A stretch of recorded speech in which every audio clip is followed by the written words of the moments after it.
السلام علیکم ورحمۃ اللہ وبرکاتہ۔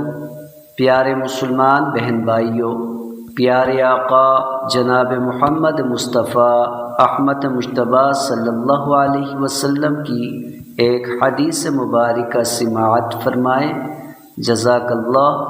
بسم اللہ الرحمن الرحیم۔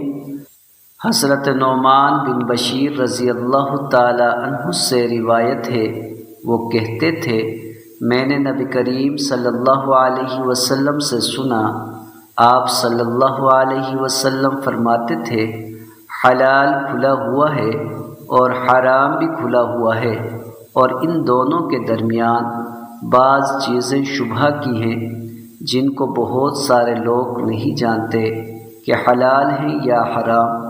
پھر جو کوئی شبہ کی چیزوں سے بھی بچ گیا، اس نے اپنے دین اور عزت کو بچا لیا، اور جو کوئی ان شبہ کی چیزوں میں پڑ گیا، اس کی مثال اس چرواہے کی ہے جو شاہی محفوظ چراگاہ کے آس پاس اپنے جانوروں کو چرائے۔